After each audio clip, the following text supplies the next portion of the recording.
munsi nanje naje kwifatanya namwe kugira ngo tugabanire hamwe ivyiza vy'umukama. Twarumvise akama mwaduteye uko mufise urubanza rudasanzwe gwiyatira bw'abasaseredoti bashasha, natwe tuti ivyo vyiza ntivyodurengana.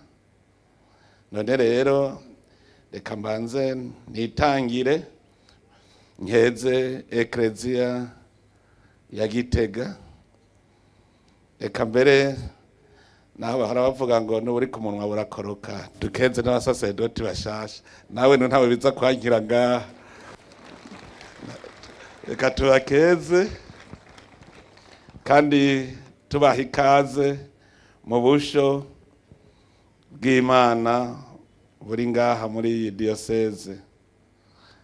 Tubaha ikaze kuko tubarindiranye igishika ngo muze kutubibamwo ivyiza vya mutima, ariko kandi mutubibemwo n'ivyiza vy'umubiri.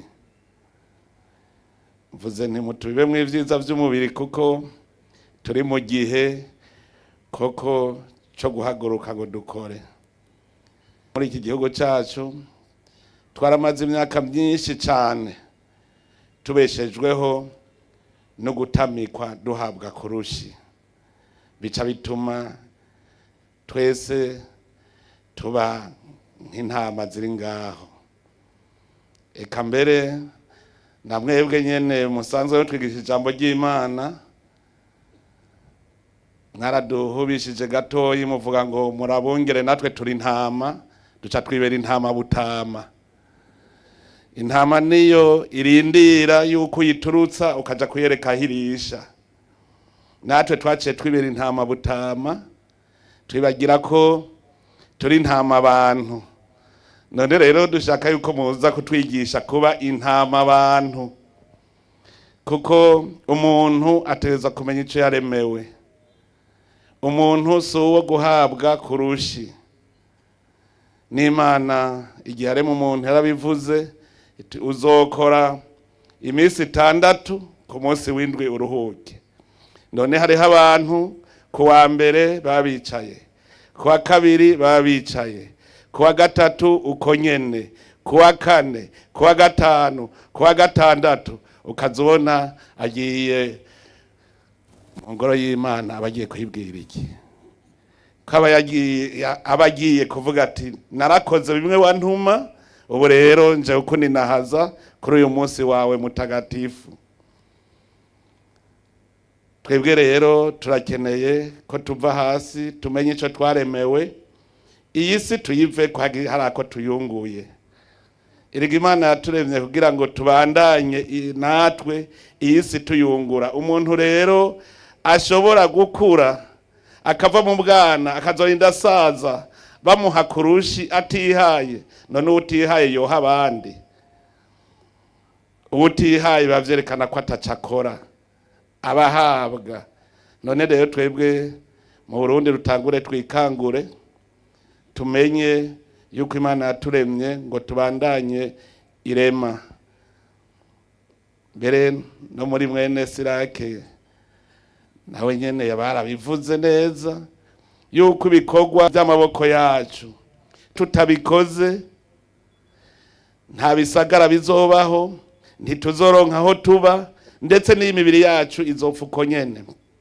Ego n'ivyo ibikorwa by'amaboko yacu turazi ko ibikorwa biruhisha, kandi kenshi bavuga ko binagayitse, ngo umubumvyi ntakwiye kwegera ngo habafata ingingo bari, ngo umurimyi n'inyarucari ntakwiye kuja mu bafata ingingo, ngo umwubatsi ngo ntakwiye kuba ari we abumuhanuzi, ngo aho abacamanza bari ngo ntubabazwaho abakora ibikorwa by'amaboko. Nico gituma twese twaciye tubihunga, duca tuvuga ngo wize ngo abakize n'ahatacakora.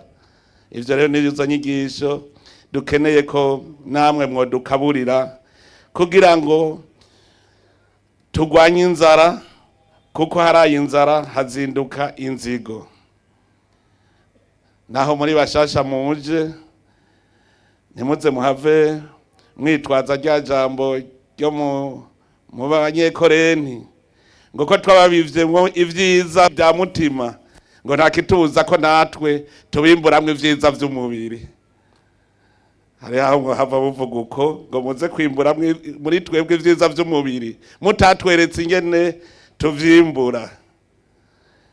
Ego nivyo namwe mwamuhanzwe na vyinshi, ariko muritwaza rya jambo rya Paulo nawe yavuga ati twakora ijoro n'umurango ngo nta numwe twashatse kugora muri mwebwe. Uretse kwigisha ijambo ry'Imana barongera bagacumukura bagakora bakaruha ngo kugira ntihagire numwe bagora. Ndetse Paulo we yaciye avuga ati nakare twarabigishije ingene mwotwigana kuko ntitwigeze turera amaboko iwanyu. None rero n'abasaserdoti bashasha muze mwitwaje iryo jambo, ntimuze muje kutugora iwacu, mwimutwigishe mwongere mukore ijoro n'umurango kugira ngo tubafatire kwa karorero kuko imyaka bwari mumaze mwigaga ntuze weya ni mwebwe mwotwereka umwongo uhuma n'udahuma ingene umuntu yobaho n'ingene ashobora konona ubuzima bwiwe.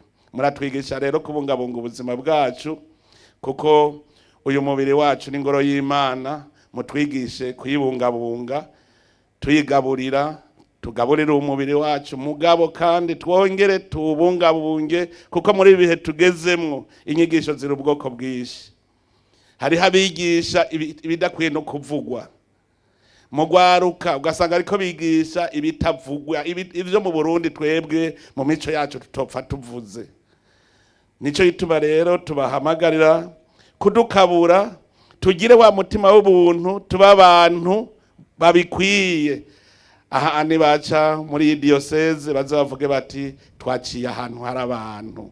Mutwigishe kugira ubumwe, mutwigishe kugira ubumwe, kugwanya ishari n'inzigo, tugire urukundo muri iki gihugu cacu kugira ngo aho duciye hose tubonemwo muri bene wacu koko atari b'abahutu, atari b'abatutsi, atari b'abatwa, tubone bene wacu b'abarundi ko natwe turabarundi.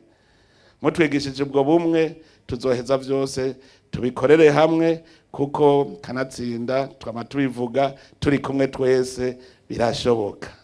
Nta ngorane ishobora kuba muri iyi si, twese turi kumwe turashobora guhangana n'ibibi vyose bishobora kudushikira. None rero ndabipfurije umugisha mwese, duhamagara twese mutima mweranda atuvugiremwo kugira inkuru nziza duzakura ngaha duheze tuyikwiragize hose aho turi. Nawe twova ngaho umwe wese akize Uburundi bwose bwoca bukira. None rero mwese ndabipfurije ibihe vyiza, nitugire Kristo.